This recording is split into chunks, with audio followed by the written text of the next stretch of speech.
Naniniwala ba kayo sa aswang? Nung kabataan ko, akala ko panakot lang ang mga iyon sa mga batang pasaway at matitigas ang ulo. Siyempre lumalabas ako ng aming bahay sa gabi, lalong-lalo na pag naghahanap ako ng gagamba kasama ang aking mga tropa. Wala akong naranasang nakakatakot kahit multo o elemento hanggang sa dumating sa buhay ko si Jolina. Magandang araw sa iyo, Kuya Chris. Itago mo na lang po ako sa pangalang Felipe. Pinalitan ko rin po, Kuya Chris, sa mga pangalan ng mga taong involved sa kwentong ito. Heto po't sisimulan ko na po ang kwento. Taong 1989, Cotabato. Isa akong kargador sa palengke noon. Yun lang ang trabahong napasukan ko sa panahong iyon. Dahil hindi ako nakatapos ng pag-aaral dahil sa hirap ng buhay. Ayaw ko din kasing mag-aral, Kuya Chris, kasi mas gusto ko pang sumama sa aking mga barkada. Nakilala ko ang isang napakagandang babae na namamalengke sa mga araw na yon. Siya si Jolina. Nagpakilala ako kaagad sa kanya dahil ang isa sa kasamahan ko na tawagin na lang nating Daniel ay may kursonada din sa kanya. Nahihiyang nakayukulang si Jolina nang makipagkamay ito sa akin. Ni hindi niya nagawang tingnan ako sa aking mga mata. Kinaibigan ko siya at nagpresinta akong bitbitin ng mga binili niya. Pumayag naman siya at doon na nagsimula ang aming pagkakaibigan. Sobrang interesado talaga ako kay Jolina. Kaya sa hindi katagalan ay tinanong ko siya kung taga saan siya. At kung papayag ba siya na aakyat ako ng ligaw sa kanya. Hindi sumagot si Jolina. Wag daw muna ngayon kasi maaga pa. Tsaka na lang sa pagsapit ng kanilang baryo piyesta. Napakunot noo ako sa mga sinagot niya sa akin. Bakit sa baryo piyesta pa? Pwede namang mas maaga. Pinilit ko siya dahil talagang gustong gusto ko siya at talagang nahulog na ang loob ko sa kanya. Kahit anong pilit ko ay hindi niya talaga sinabi sa akin kung saan siya nakatira. Nang dahil doon ay naisipan kong sundan na lang siya sa pag-uwi niya sa kanilang bahay. Isang araw, hinatid ko siya sa sakayan ng tricycle. Nang makaalis na ito, ay dali-dali akong sumakay sa sumunod na tricycle at sinundan siya. Mag-aalas 4 pa lang yon ng hapon, sa pagkakatanda ko. Nung una may mga kabahayan pa kaming nadadaanan. Kalaunan ay puro palayan at talahiban na ang mga nakikita ko. Medyo liblib na pala ang baryo nila. Pagdating sa bukana ng baryo, ay doon bumaba si Jolina. Pinahinto ko naman ang tricycle sa medyong tagong parte ng daanan, ngunit nakikita ko pa rin naman si Jolina. Bumaba ako para sundan siya, ngunit bigla akong tinanong ni Manong driver. Saan ka pupunta, boy? Pag-aalalang tanong ng driver sa akin.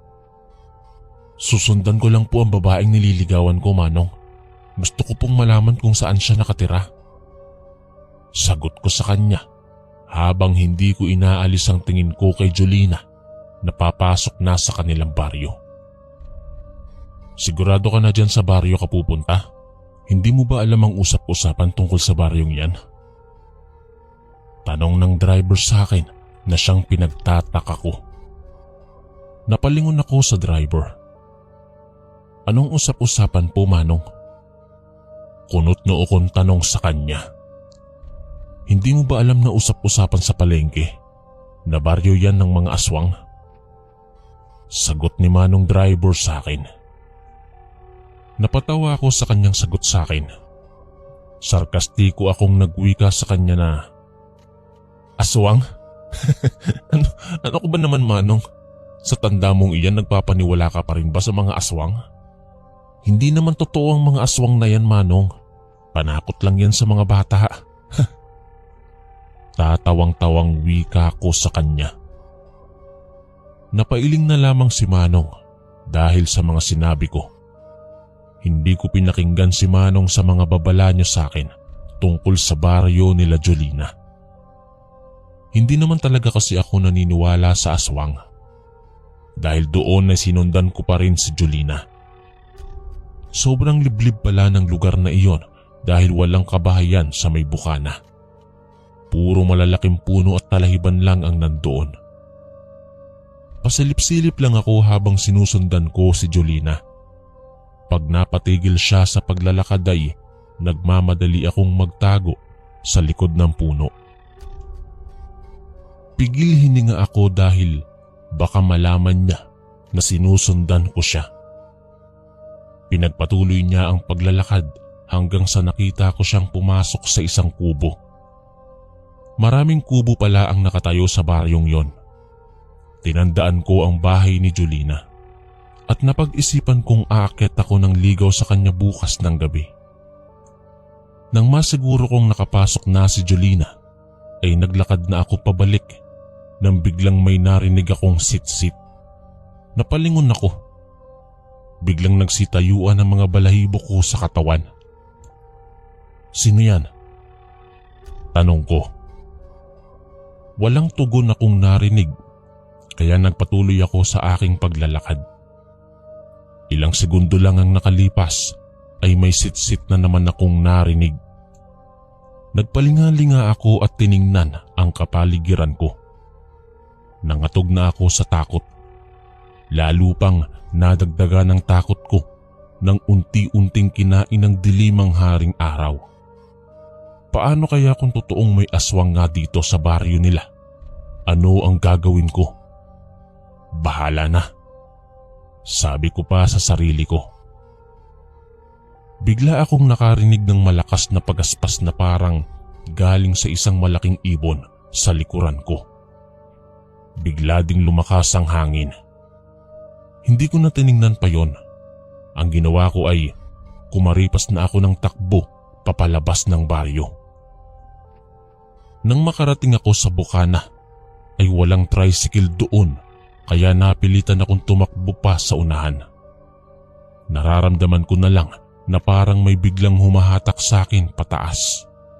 Naramdaman ko pa ang pagkabao ng kung anong matutulis sa braso ko.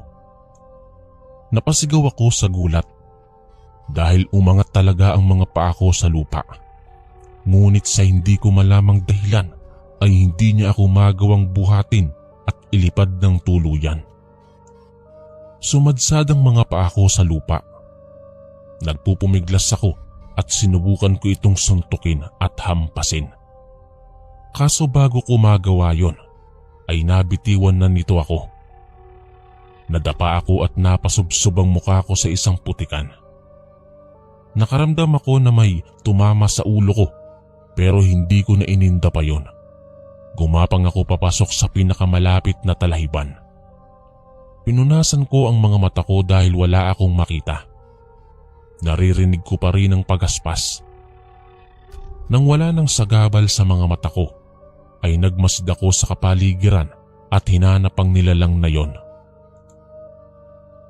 Nagulat ako nang makita ko na hindi pala nag-iisa ang nilalang na yon. 2 o 3 ang lumilipad na malaking ibon at may mga bagong dating pa na malalaking aso. Hindi karaniwan ang laki ng mga yon. Itim na itim ang mga balahibo nito at umiilaw ang mga pulang mata. Madilim na talaga sa mga oras na yon, Kuya Chris. Grabe ang pintig ng puso ko. Nanlaki ang mga mata ko nang marinig ko ang isang pamilyar na boses na nagsalita. Hanapin nyo. Andyan lang yun sa talahiban. Wika ng isang babae na alam kong si Jolina iyon kahit na malaki na ang boses nito. Sayang at nabitiwan ko siya. Hindi ko alam kung bakit ang bigat-bigat ng taong yon. Sabi ng isa pang halimaw na kasama niya. Baka may dalang barya. Handa sana natin yun sa piyesta kaso mukhang palyado pa. Ang kulit talaga ng lalaking yon, hindi makapaghintay. Hingal na sabi ni Jolina. Sinilip ko pa sila. Mahahaba na ang mga kuko niya, pati ang kanyang pangil, tapos buhaghagang buhok at may malaking pakpak sa kanyang likuran. Sobrang pangit ng itsura niya. Hindi ko akalain na totoong aswang ang nasa baryong iyon at isa si Jolina sa mga halimaw na yon. Hindi ko alam ang gagawin ko kaya nagdasal na lang ako sa isip ko na sana'y hindi nila ako makita. Dahan-dahan akong gumapang papasok pa sa talahiban hanggang sa may makita akong maraming putik. Dahan-dahan akong dumakot ng putik at ipinahid ko sa aking katawan. Naririnig kong pasinghot-singhot ang mga mukhang aso. Nanatili lang ako doon na nakasiksik at tinakpan ko pa ang aking bibig para makaiwas ng makalikha ng ingay. Natawag ko na yata ang lahat ng pangalan ng santo sa isip ko. Ipinangako ko pa sa sarili ko na pagka makauwi na ako ng ligtas ay hinding-hindi na ako magiging pasaway. Mas lalo pa akong kinabahan nang palapit ang mga naririnig ko na kaluskos. Napapapikit na lamang ako at hindi talaga gumagalaw. Maya-maya ay biglang natahimik ang kapaligiran. Nagsialisan na ang mga halimaw na yon. Nawala bigla ang mga hingal, atungal, ungol, mga yabag at kaluskos. Biglang lumamig ang kapaligiran. Sobrang init kasi nung nandyan ang mga halimaw sa paligid. Naiwan na lang sa gabing yon ang mga tunog ng mga kuliglig. Sobrang tahimik na ng gabi pero hindi pa rin ako naging kampante. Hinding-hindi ako lumabas hanggat hindi pa magliliwanag. Kahit mainit at makati na ang aking katawan ay hindi pa rin ako gumalaw hanggang sa hindi ko namalayan na nakatulog na pala ako. Nagising ako dahil sa init at sinag ng araw. Tumayo ako at lakad-takbo akong papalayo sa baryong yon hanggang sa may dumaang tricycle. Pinara ko kaagad yon. Hindi pa sana ako hihintuan ng driver dahil akala niya na isa akong taong grasa dahil sa itsura ko. Sumigaw ako ng tulong. Kahit pagod na ay pilit ko pa ring inihakbang ang mga paa ko. Pagod at gutom ang namutawi sa sistema ko sa mga oras na yon. Hanggang sa bigla na lang akong nawala ng ulirat. Nagising ako sa isang kubo. Dinala pala ako ng tricycle driver sa bahay ng isang kilalang albularyo. Doon ko lang naramdaman ang hapdi ng mga galos ko sa katawan at muka dahil sa pagkakasubsob ko at paggapang sa putikan. Tinanong ako ng manggagamot kung ano ang nangyari sa akin. Kinuwento ko sa kanya ang lahat-lahat at nagulat ako sa aking mga natuklasan. Baryo ng mga aswangan na puntahan mo. Matagal na silang naninirahan dyan. Marami na rin silang naging biktima. Sa lahat ng napadpad dyan sa lugar na iyan ay isa ka sa mga maswerteng nakaligtas. Malamang ay hindi mo pa oras kaya ka binigyan pa ng pagkakataong mabuhay. Wika ng albularyo.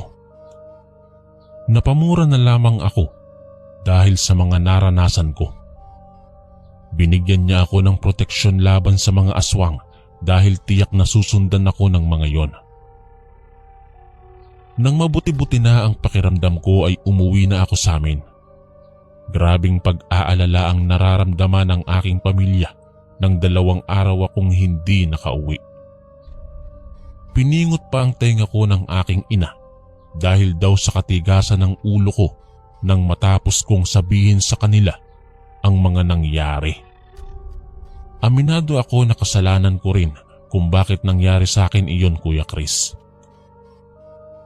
Simula nun ay iniiwasan na ako ni Jolina. Hindi rin naman niya ako malalapitan dahil sa mga pangontrang suot ko. Binalaan ko na rin si Daniel tungkol doon sa babae at sa baryong kinabibilangan nito. Ngunit hindi nakinig sa akin ang nauna. Pinagpatuloy pa rin niya ang panliligaw dito nang malaman niyang iniiwasan ako ng dalaga. Asos, inggit ka lang Felipe. Iniwasan ka na kasi ni Jolina, kaya kung ano-ano ang pinagsasabi mo tungkol sa kanya. Natatandaan ko pang sabi ni Daniel sa akin nung kinausap ko siya. Kung ano ang sinabi ko kay Manong Driver noon ay siyang tugon naman ni Daniel sa akin nung mga oras na yon. Napailing na lang ako dahil wala na akong magagawa kung iyon ang desisyon niya. Basta hindi ako nagkulang ng paalala. Nang mga sumunod na araw, nabalitaan ko na lang na nawawala si Daniel at hindi na nakauwi pa sa kanila. Hindi na siya nakita pa simula noong sumama siya kay Jolina.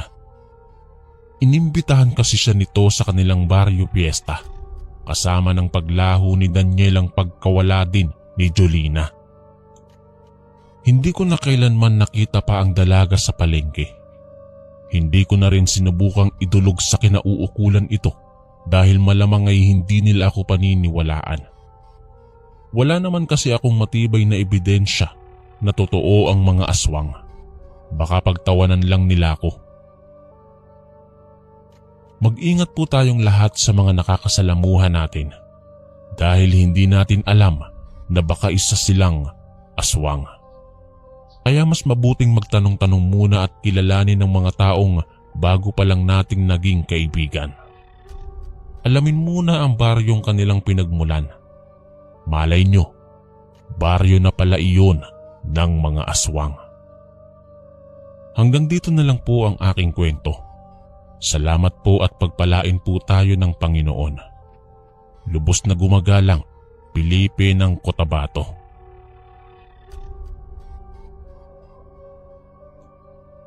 Isang mapagpalang araw sa inyo, Kuya Chris. Isa po ako sa mga taga-subaybay ng inyong programa.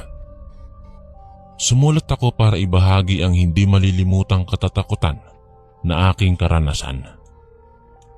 Isang karanasang muntikan nang pumatay sa aking buong pamilya, lalong-lalo na sa aking panganay na anak. Narito po at akin nang sisimulan ang aking kwento. Ika-22 sa buwan ng Abril, taong 1982. Araw ng Huwebes iyon. Abala kaming mag-asawa sa loob ng aming bahay. Dahil bukas ay gaganapin ang unang kaarawan ng pinakamamahal naming anak na si Felicito. Kita ko naman sa mga mata ng aking asawang si Ipoy ang ligaya niyang nararamdaman. Dahil mag-iisang taon din bukas si Felicito na lumaking masigla, malusog at masayahing bata. Sabay pa kaming nagpasalamat ni Ipoy sa Diyos dahil sa pagbibigay niya sa amin kay Felicito. 10 taon din kaming nanalangin sa Diyos upang hilingin na bigyan niya kami ng kahit isang anak. Maramdaman lang namin ni Ipoy ang isang ganap na pamilya at maranasan ang pagiging magulang. Tanghali noon at ako ay nasa loob ng bahay. Iniwan ko saglit sa kwarto si Felicito dahil may kailangan ako kay Ipoy na kasalukuyan itong nasa labas ng aming bahay. Honey, siya nga pala. Kailangan ko ng 10,000 para bayaran ng ibang kausap natin na magdi-deliver bukas ng pagkain gaya ng cake at mga lobo. Untag ko sa kanya na ikinakunot ng kanyang noo. Sige honey, tara. Sabay na tayong lumabas ng bahay at dediretso tayo sa bayan. Meron din palang pinabibiling materyales si Mang Vicente. Siya yung karpinterong gagawa sa mahabang lamesa para bukas. Mabuti nga at pumayag siyang magkumpuni kahit gabi. Litaan niya sa akin ni Ipoy habang naglilista ng kanyang bibilhin. Makalipas ang halos 4 na oras kaming nagpapaikot-ikot doon sa bayan, ay halos pareho kaming pagod ni Ipoy pagka-uwi ng bahay.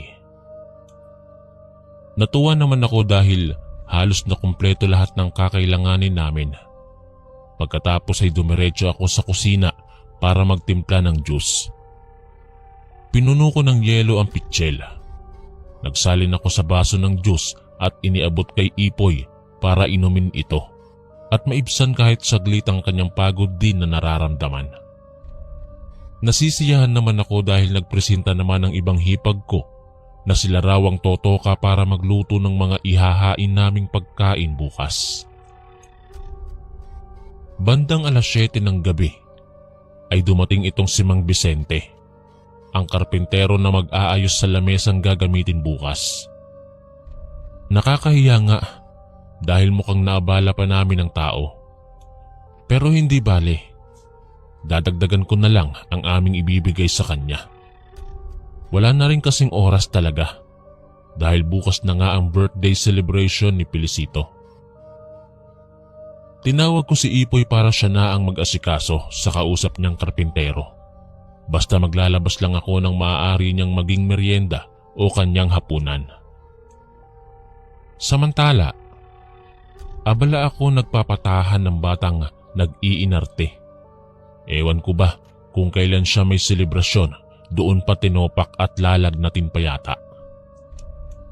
Nang biglang tinawag ako ni Ipoy at nagpapatimpla ng kape nila. Karga-karga ko naman si Felicito paglabas sa pintuan ng bahay. Sinabihan kong nagmamaktol ang bata at ipautos na lang niya sa iba o siya na mismo ang gumawa ng kanilang kape. Nang napansin ko si Mang Vicente, kakaiba ang ipinukol niyang tingin sa aking anak habang tumigil ito pansamantala sa pagpupukpok ng kahoy niyang hawak. Nakaramdam ako ng kakaibang kilabot na wari may malamig na hangin nang siyang yumakap sa akin. Mabilis na nagtayuan ang aking mga balahibo sa katawan. Nakita kong napatingin din si Felicito sa gawin ng karpintero nang biglang mas pumalahaw ito ng kanyang pag-iyak na akala mo ay kinakatay. Dahil natutuliling ang tenga ko ay dali-dali kong ipinasok si Felicito sa loob ng bahay upang hindi na rin maingayan sila Ipoy. May pahabol pang sabi yung karpintero. Ganun daw talaga ang bata kapag first birthday, bugnutin o di kaya ay parang magkakasakit. Ilang oras pa ang lumipas ay pumasok bigla si Ipoy sa aming kwarto. Na akin namang ikinagulat dahil sa lakas ng pagkakasalpok ng pintuan sa aming pader. Nakita kong paika-ikang humihingi ng pagsaklolo sa akin. Sabi pa niyang isara ko ang bintana agad habang nilalak niya ang pintuan ng aming kwarto. Nagtanong ako sa kanya kung ano ang nangyayari. Hindi pa man siya nakakasagot ay sinundan ko ng isa pang tanong kung bakit ito duguan sa kanyang kanang balikat. Natakot ako sa kanyang sinagot. Gawa daw iyong pagdurugo niya sa kagat na ginawa ni Mang Vicente. Abala daw siyang nagkukumpuni ng kung ano-ano habang tuloy lang sa pagpupukpok si Mang Vicente sa sirang lamesa. Nang bigla daw itong nangisay. Kahit daw na kinakabahan at natatakot si Ipoy, ay agad siyang lumapit upang usisain kung ano ang nangyayari sa karpintero. Nang biglang may pagbabago na nangyari sa kanyang itsura. Tinubuan ng maitim na balahibo, nagkaroon ng matutulis na kuko sa magkabilang kamay at umangil ng umangil habang nahuhubda ng sarili. Pagdilat ng kanyang mga mata ay pulang-pula. Nahintakutan ng labis si Ipoy sa kanyang nasaksihan na pagpapalit anyo ni Mang Vicente at mabilis siyang dinaluhan ng masakit na kagat sa kanyang balikat. Panay tanong ko pa rin kay Ipoy kahit nalilito ako sa kanyang mga paliwanag. Pinilit kong kumalma upang maintindihan ang mga nangyayari ngayon. At sa aking pananahimik ay bigla akong nakarinig ng kaluskos sa itaas mismo ng aming kisame. Wari may gumagapang doon na isang malaking daga. Ngunit ang langit-ngit niyang tunog ang nagdadala ng takot sa akin. May panakanakang atungal pa akong naririnig. Nilapitan ko ang kisaming maingay. Ngunit hinila ako ni Ipoy. Huwag daw akong lumapit dahil si Mang Vicente yan na isang aswang. parang may bumubukol-bukol pa sa kisame. Animoy nabibigatan kung sino man ang nasa loob nito. Naglalaglagan din ng mga natuyong palitada ng kisame. Nahintatakutan ako nang makita kong unti-unting nagkakaroon ng butas ang itaas ng kisameng katapat sa kuna ni Felicito. Nang biglang pumalahaw ng malakas na pag-iyak ang aking anak, naramdaman ata niya ang paparating na panganib sa kanyang buhay. Nagsisisigaw naman ako nang makita ko ang parang may mahabang tali ang papalabas sa may taas ng kisame namin. Nababaliw ako kung bakit kumikislot-kislot pa ito na animoy may sariling buhay. Malaya kong nakikita na gumagapang na siya sa ibabaw ng kuna ni Felicito. Waring alam niya ang kanyang pakay. Ngunit nagtaka rin ako bakit mas humahaba pa ata ito buhat sa pinanggagalingang butas na binutas sa kisame. Si Felicito kunin mo. Dila yan ng aswang. Kukunin niya ang anak natin. Sabi naman ni Ipoy sa akin na ikinataranta ko rin kung ano ang aking uunahin. Nagpatuloy pa ang dila. Unti-unting mas bumaba sa kuna. Kinakapa pa ang amoy ni Felicito. At nang kanyang makapa ang aking anak kung nasaan ito nakahiga, mabilis tumakbo si Ipoy upang pigilan ang dila. Mahigpit ang pagkakakapit ni Ipoy doon dahil nagpupumiglas ang dila nitong aswang. Sinigawan ako ng aking asawa na kunin ko daw agad si Felicito hanggang may lakas pa siya upang mailayo sa aswang. Ngunit may nakita akong gunting. Tsaka ko ginupit ang itim na tali na halos nakapulupot na sa kamay ni Ipoy. Pagkagunting ko sa tali ay nagbago ang itsura nito. Unti-unti itong naging bahagi ng putol na dila. Doon ako naniwala sa sinasabi ni Ipoy. Totoo ngang dila ito ng isang aswang. Sumunod ay nakarinig kami ng kakaibang atungal at kalabog sa itaas ng kisame. Pagkatapos ay mabilis kong binuhat si Felicito at inaya ko si Ipoy na lumabas kami ng kwarto. Walang yakang aswang ka. Magpakita ka at sisiguraduhin kong yung leeg mo naman ang puputulin ko. Ano ba ang atraso ko sa'yo? Binigyan na nga kita ng pagkakakitaan. Pati ang anak ko ay aaswangin mo pa, hayop ka. Galit na sabi ni Ipoy sa aswang. Ngunit walang nagpapakita sa amin ni Ipoy. Tanging kaluskos pa rin ang kanyang ginagawa. Parang nananadyang sorpresahin pa kaming dalawa ni Ipoy habang may mahihinang atungal pa rin ang naririnig namin. Lumabas na rin ako bitbit ang aming anak. Takot man ay nagsisisigaw ako upang marinig kami ng aming mga kapitbahay.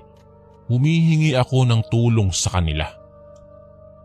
At nang nakatawag kami ng pansin, ay sunod-sunod naman ang kanilang pag-uusisa. Ngunit mahina ko ring sinabihan si Ipoy na wag niyang ikwentong may aswang sa loob ng bahay dahil bukas na ang kaarawan ni Felicito at hindi dapat ikansila dahil sa mga taong matatakot na magpunta sa aming bahay.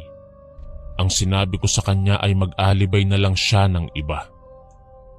Ipinaalam lang ni Ipoy na may magnanakaw sa amin at siya ang may gawa sa pagdurugo sa balikat niya dahil sinaksak umano siya ng kutsilyo sa kanyang balikat. Ang ilang mga kalalakihan ay sama-sama silang pinasok ang aming bahay upang hanapin at hulihin ang sinasabi naming magnanakaw na sumaksak kay Ipoy. Ang iba ay nanatili sa aming tabi at sinamahan lang sa may labas ng bahay. Mali man ang magsinungaling sa mga kapitbahay, ngunit masisisi niyo ba ako? Inisip ko lang ang kaarawang gaganapin namin bukas sa pinakamamahal naming uniko iho. Isa pa, lahat ay nakahanda na. Magparty-party na lang. Maya-maya pa ay napasigaw ako ng napakalakas. Dahil doon ay nilapitan kami ni Ipoy upang siguraduhing ligtas kami. Takot na takot kaming dalawa nung mga oras na yon dahil hindi namin makita ang nilalang sa ibabaw ng aming bubungan. Dahan-dahan kaming umatras papalayo sa aming bahay nang walang ano-ano'y biglang may lumundag sa may puno ng saging. Nanlaki ang aming mga mata nang makakita kami ng isang itim na aso at nagbabadyang aatake ito sa amin. Tumulo ang malamig na pawis mula sa aking katawan dahil sa totoo lang Kuya Chris ay hindi namin alam ang aming gagawin ng mga sandaling yon. Akmang patakbo na ang nilalang patungo sa amin ay may biglang humagupit ng isang buntot pagi sa kanya. Nakita ko ang kumpare naming si Paeng ang may hawak nito. Matapang niyang pinaghahagupitang nilalang hanggang sa tuluyan itong tumakbo papalayo. Nagsidatingan din ang aming mga kapitbahay at inalalayan kaming mag-anak. Muntik nang hindi matuloy ang birthday party ng anak ko kinabukasan dahil sa aming masamang pakiramdam dulot ng naranasan naming kakilakilabot na pangyayari. Ngunit hindi iyon naging hadlang dahil mas importante ang araw ng kapanganakan ng aming anak, kung kaya't hinang-hinaman kaming mag-asawa dahil napuyat kami kakaisip ay itinuloy namin ang selebrasyon. Kinabukasan, ang araw na pinakahihintay naming mag-asawa, todo kong pumustura kaming dalawa na parang walang nangyari. Naririyan na rin ang ibang bisita at syempre hindi nagpahuli ang gwapong-gwapo namin na si Felicito sa suot nitong Batman costume. Magmula po nang mangyari yon, ay hindi na kami binalikan ng aswang na yon. Naiwan pa nga niya ang mga gamit niyang martilyo at lagari sa bahay namin. Sa tuwing makikita ko ang mga gamit niya, ay sumasama lang ang loob ko, kung kaya't sinabi ko kay Ipoy na ipamigay na lang sa iba yon. Ngunit nagdesisyon ang aking asawa na ibaon ito sa lupa. Baka daw malasin ng kung sino mang gagamit ng martilyo at lagaring iyon. Hanggang dito na lang po ang aking kwento, Kuya Chris, na hango sa tunay kong karanasan. Ako po si Teresa, ang inyong kaistorya. Mapagpalang araw sa iyo, Kuya Chris.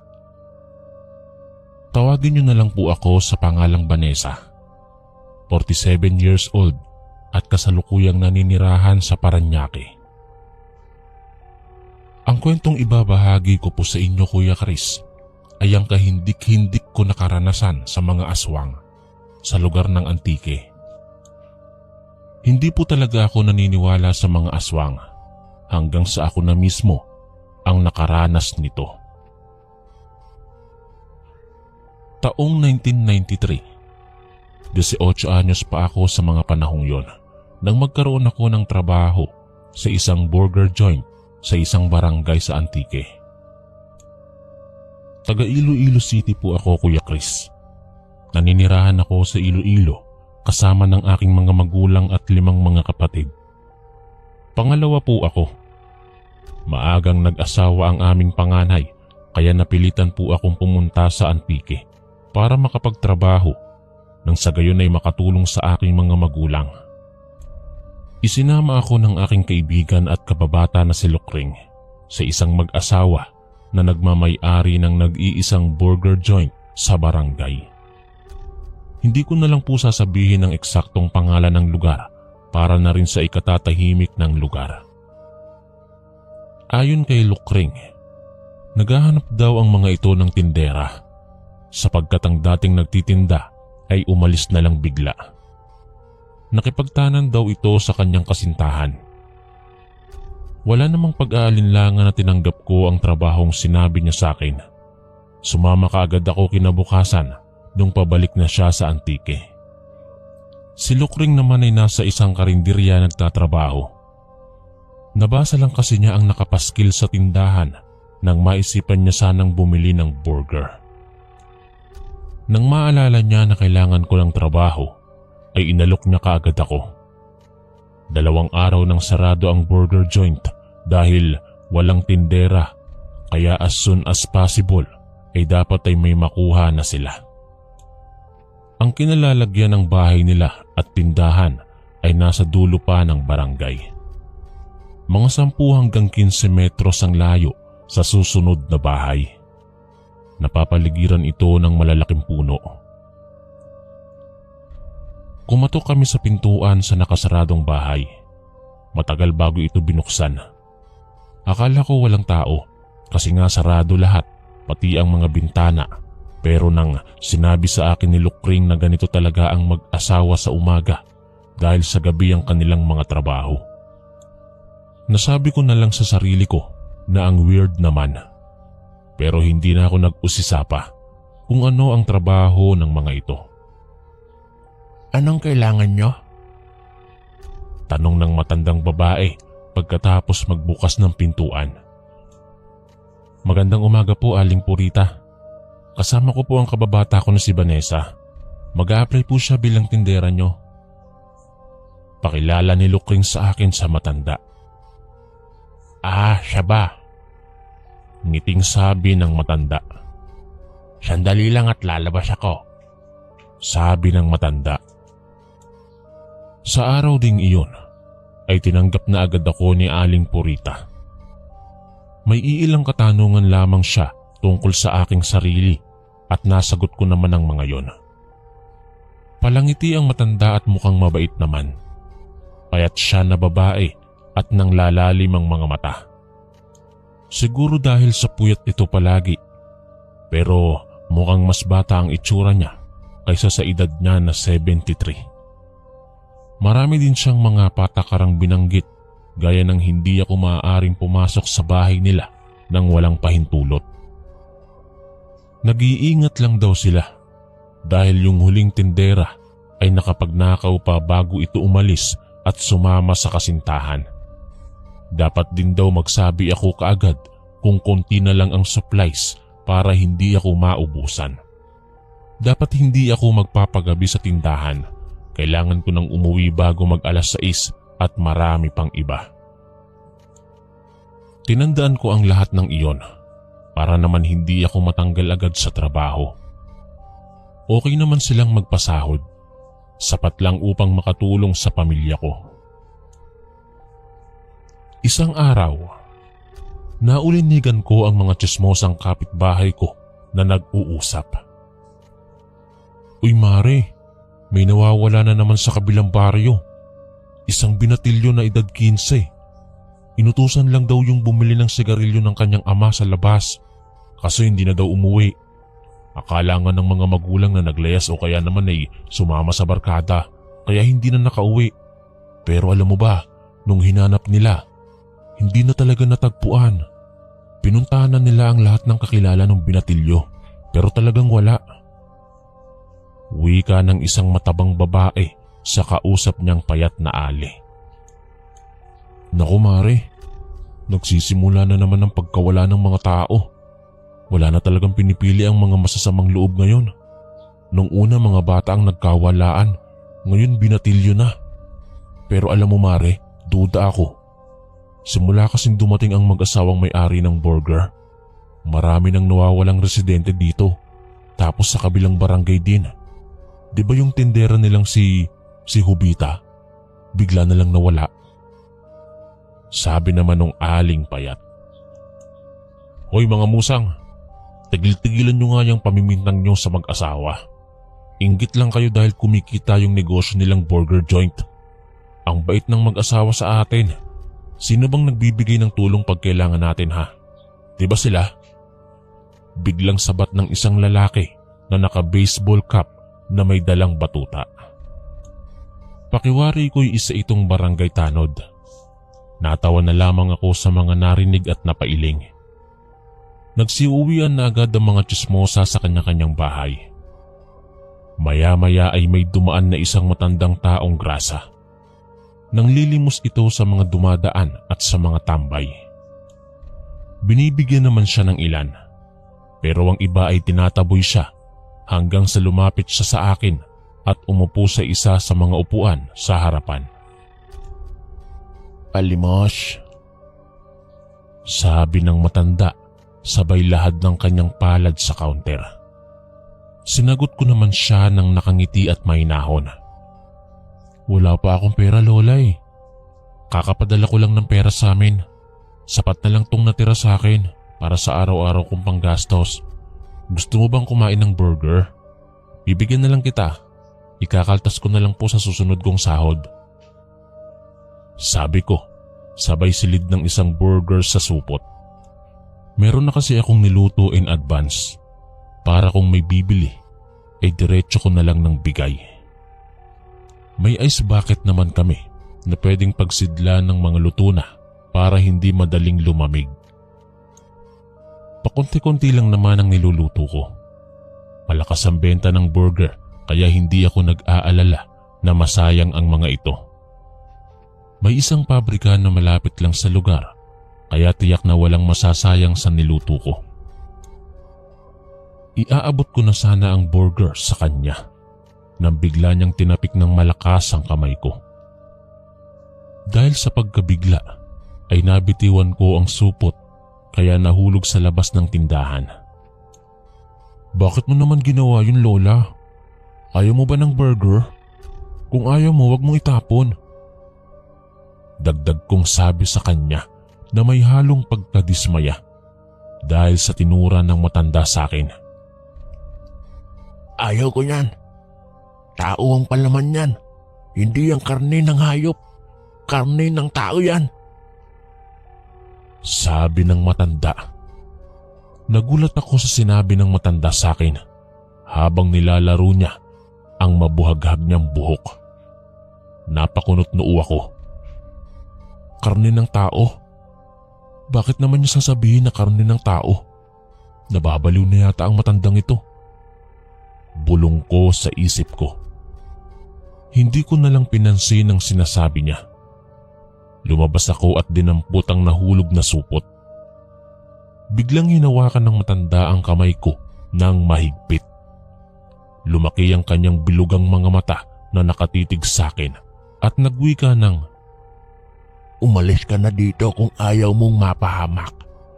Demonyo yan sila. Hindi sila tao. Sambit nito habang mahigpit niyang hawak ang mga kamay ko. Kinuha ko agad ang kamay ko at mabilis na dinampot ang supot sa lupa. Natakot ako bigla at nagmamadaling pumasok sa tindahan. Sinarado ko agad ang pinto. Nang tingnan ko sa labas ay naglakad na papalayo ang matanda habang palingon-lingon sa kanyang paligid. Medyo nakuryoso ako sa mga sinabi ng matanda sa akin kaya nagtanong-tanong ako sa mga residente dito. Sabi nila, simula nung nagbukas ang tindahan ng burger ay panlima na ako sa mga tindera. Bigla-bigla na lang daw umaalis ang mga tindera dito o kaya'y naglalaho na lang ng bigla. Hindi nila alam ang dahilan pero may usap-usapan na mga aswang ang mag-asawa. Aswang? Uso pa ba yan ngayon? Ang dami kong naririnig na usap-usapan pero ni isang aswang ay wala naman akong nakikita. Sabi ko sa sarili ko at pilit na iwinaglit ang sobrang pag-iisip tungkol doon. Mabait naman ang mag-asawa. Hindi naman siguro. Sinisiraan lang siguro sila ng mga inggiterang kapitbahay. Isang gabi, nakalimutan ko yung pitaka ko sa tindahan kaya bumalik ako. Kumain muna ako bago ako bumalik. Nagpaalam naman ako kay Lukring. Hindi niya ako masasamahan dahil may gagawin pa daw siya. Mag-aalas 8 na yun ng gabi. Tahimik na ang lugar dahil maagang natutulog ang mga tao sa barangay. Panalangin ko na sana andyan pa yung mag-asawa para makuha ko ang pitaka ko. Sinusurrender ko po kasi ang susi ng tindahan pagka-uwi ko, Kuya Chris. Pagdating ko doon, kumatok ako sa pintuan ng mag-asawa. Ngunit walang nagbubukas nito. Iniisip ko na baka umalis na. Aalis na sana ako nang bigla akong nakarinig ng kaluskos at mahihinang bulong.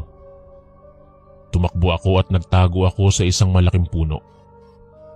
Dahil sa liwanag ng nag-iisang poste, ay kitang-kita ko ang dalawang tao na may hatak-hatak na sako. Saan kaya sila galing? Hindi ko mawari kung ano ang laman, ngunit sa hugis nito ay parang malaki at mabigat ang nasa loob. Medyo kinakabahan ako dahil bigla kong naalala ang sinabi ng mga kapitbahay at nung matandang taong grasa. Natatakot ako pero parang may nagtutulak sa akin na silipin ko at alamin kung ano ang ginagawa ng mag-asawa. Pumunta ako sa likod ng bahay nila at naghahanap ng butas na pwede kong silipan. Nakakita ako ng butas at tamang-tama, kita ko lahat ang mga ginagawa nila. Nagulat ako nang makita ko ang isang braso na lumabas sa sako pagkabukas nila. Dahan-dahang binuhat ng mag-asawa ang isang walang malig na lalaki at nilagay sa malaking mesa. Maya-maya ay napatakip ako ng aking bibig sa mga sumunod na nangyari. Walang pag-aatubiling tinadtad ng matandang lalaki ang katawan ng lalaki at isa-isa itong inilagay sa kanilang malaking gilingan. Parang hinalukay ang sikmura ko sa aking mga nakita. Paglabas nito sa makina ay hinaluan ng harina at mga sangkap at isa-isa itong hinulma ng babae sa gilid na parang burger patty. Doon ko naisip na ang mga palaman pala ng burger nila ay hindi karne ng baka kundi karne ng tao.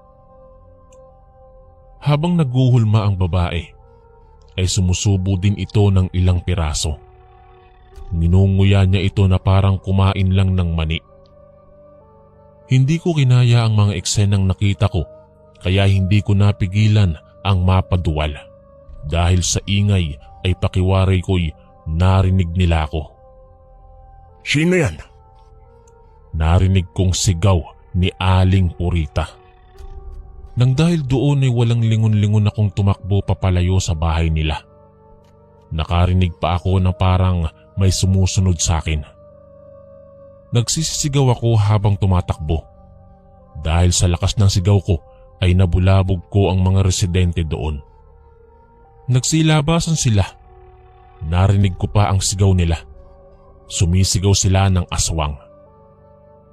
Nang makapasok ako sa loob ng boarding house, ay sinabihan ko agad si Lukring sa aking mga nasaksihan. Habang sinusulat ko ito, ay kinikilabutan pa rin ako, Kuya Chris. Lalo na pag naaalala ko ang mga eksenang yon. Sinilip ko ang labas kung andyan pa ba ang aswang. Ngunit nang makumpirma ko na wala na, ay dali-dali kaming pumunta sa barangay hall. Isinumbong namin kaagad kina kapitan ng mga nasaksihan ko.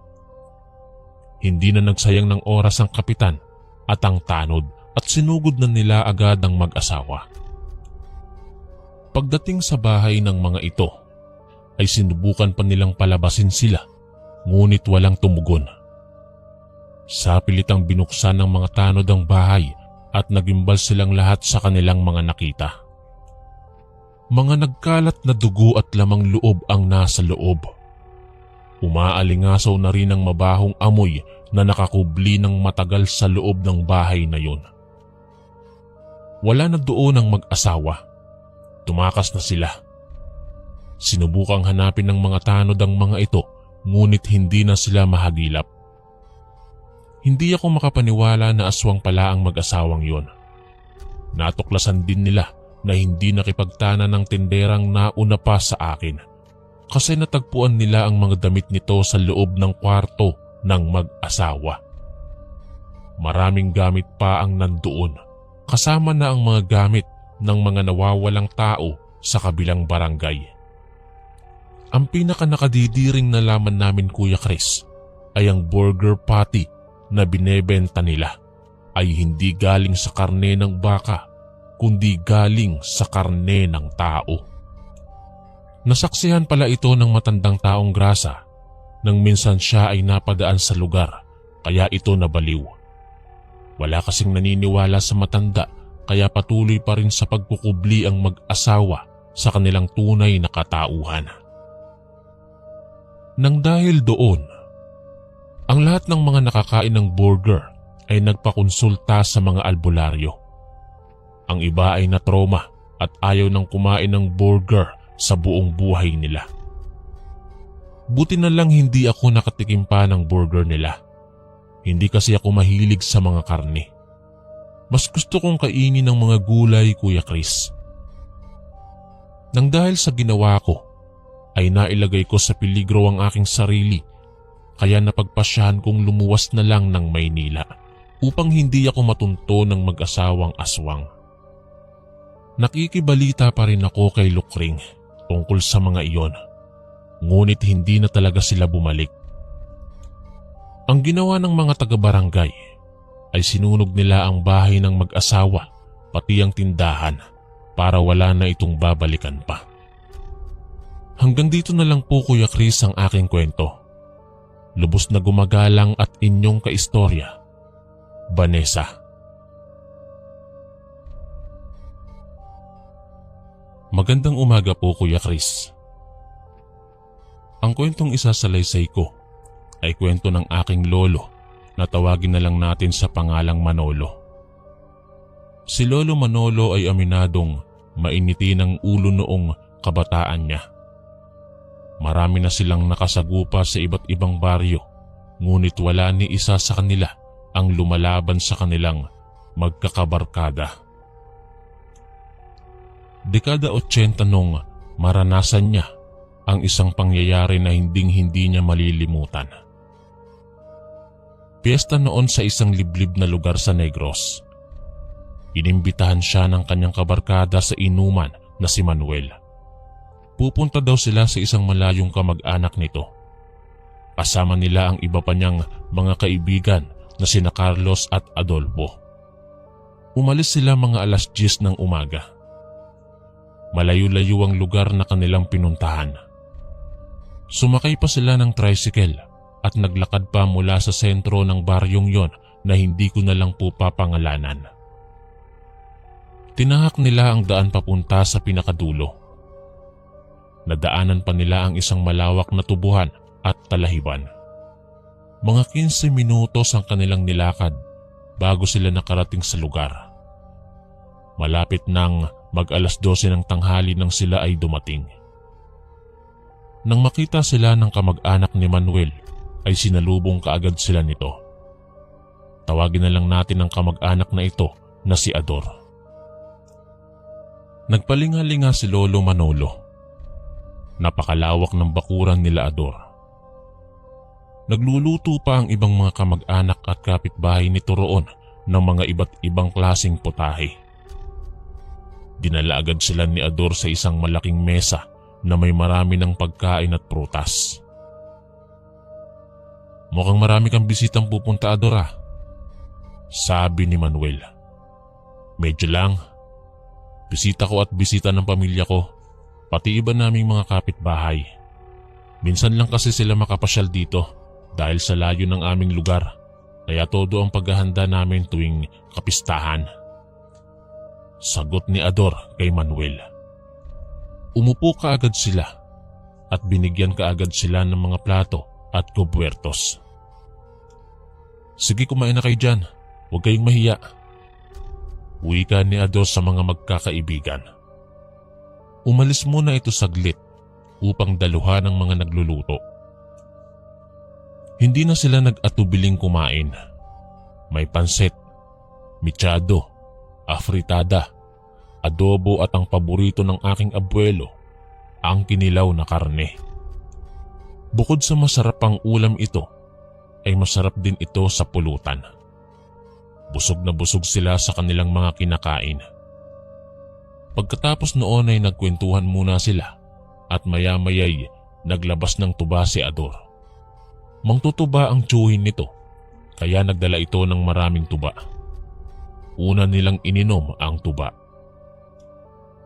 Nagsimula na ring magsidatingan ng iba pang mga bisita sa pista. Unti-unti na ring dumami ang mga tao roon. May ibang nakikisali na rin sa kanilang inuman. Kwentuhan, tawanan lang sila doon. Pagkaubos ng tuba ay naglabas naman ng ibang alak si Ador. Matagal malasing si Lolo kaya alam pa niya ang nangyayari sa kanilang kapaligiran. Palinga-linga siya hanggang sa napansin niya ang isang lalaki na iba kung makatitig sa kanya. Nang tinitigan niya ito pabalik ay bigla niyang naalala kung saan niya nakita ang lalaking ito. Nakaaway na pala niya ito sa kabilang baryo na pinagpistahan din nila nung nakaraang buwan. Biglang ngumiti ng nakakaloko ang lalaking ito. Hindi ito nagustuhan ni Lolo kaya tumayo siya at lumapit sa lalaki. "Bakit ka ganyan kung makangiti? Para kang nakakaloko ah." Pagalit na sambit ng aking abuelo. Hindi sumagot ang lalaki, bagamat mas lalo itong ngumisi. Kitang-kita niya ang nangingitim na gilagid nito. Parang hindi ito nagsisipilyo. May naaamoy din siyang mabahong putok. Dahil sa inis, ay kinuwelyohan niya ang lalaki. Napatayo ito sa higpit ng hawak ni Lolo sa damit nito. Dali-dali namang siyang inawat nila Manuel at Carlos. "Kalma ka lang kaibigan, wala akong balak na makipag-away sa'yo," sabi ng lalaki at naamoy niya ang mabahong hininga nito. Binitiwan ni Lolo ang damit ng lalaki at umupo ito ulit sa bangko. Pinakalma si Lolo ng mga kaibigan niya at hinila na siya pabalik doon sa kanilang mesa. "Kilala mo ba yung lalaking yan, Ador?" Inis na tanong ni Lolo. Yan. Hindi ko alam ang pangalan niyan, pero lagi yang pumupunta dito tuwing pista at humihingi ng mga lamang loob ng baboy. Hindi namin alam kung ano ang gagawin niya sa mga yon. Baka uulamin niya sa kanila." Sagot ni Ador sa kanya. "Hayaan mo na lang pre. Huwag mo na lang intindihin yan hindi naman niya nananakit." Tumayo ang lalaki at naglakad papunta doon sa mga nagluluto. Sinundan ng tingin ito ng aking abuelo hanggang sa nawala sa kanyang paningin ito. Nalibang sila sa kanilang pag-uusap hanggang sa naubos ang kanilang pulutang kinilaw. Humingi si Ador ng dagdag kinilaw sa isang kamag-anak nito. Hindi na nila napansin kung sino ang naghatid ng kinilaw na karning baboy sa kanilang mesa. Habang nag-iinom, ay nilantakan kaagad ito ni Adolfo. Si Adolfo ang kabarkada nilang tirador ng mga pulutan. Iba-iba ang kinakain nito kaya hindi na nakapagtataka na maya-maya'y biglang sumakit ang tiyan nito.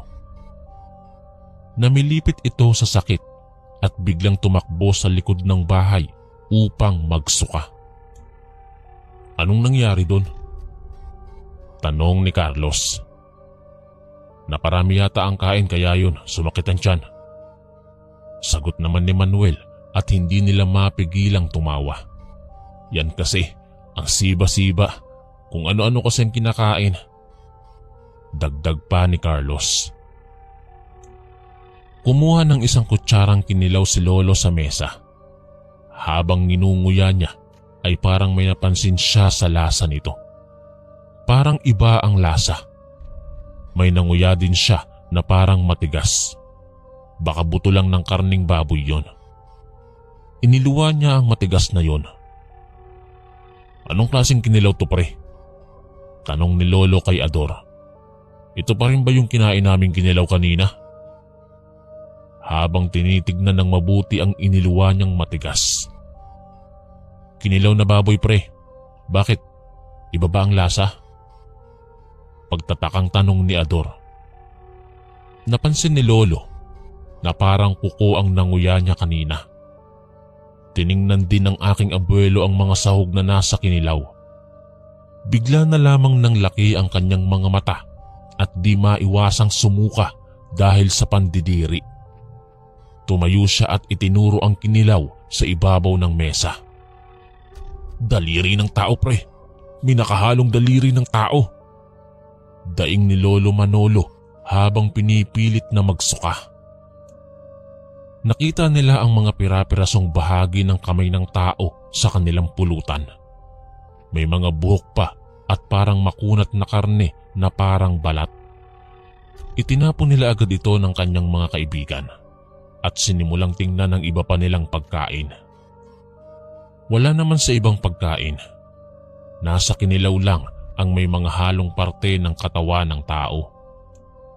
Pinipilit namang ilabas ng mga taong nakakain ng kinilaw ang kanilang nakain.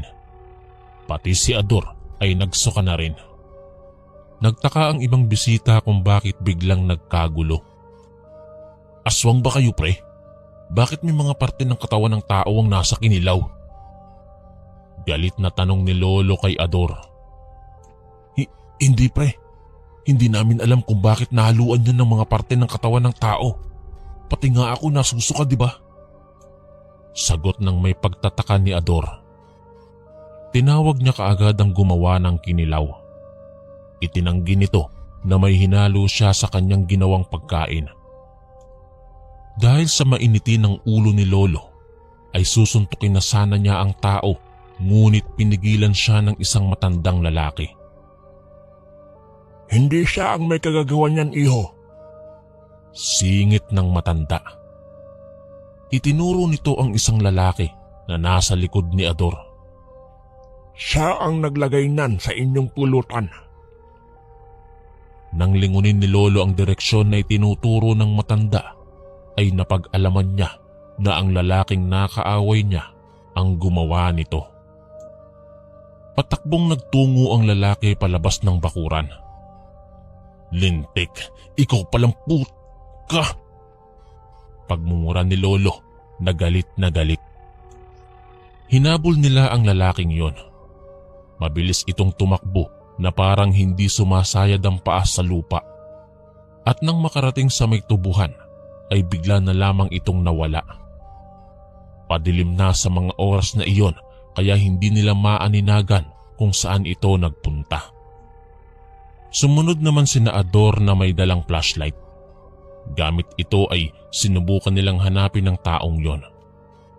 Maya-maya ay nakarinig sila ng pagaspas ng pakpak ng isang malaking ibong papalayo sa kanilang kinaroroonan. Aswang ka palang, gago ka. Pag nakita ulit kitang hayop ka, talagang papatay na kita. Sambit ng aking abuelo sa sobrang inis.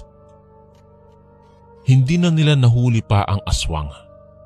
Bumalik sila sa bahay at hinanap sila Adolfo. Naabutan nila ito na naglupasay sa likod bahay.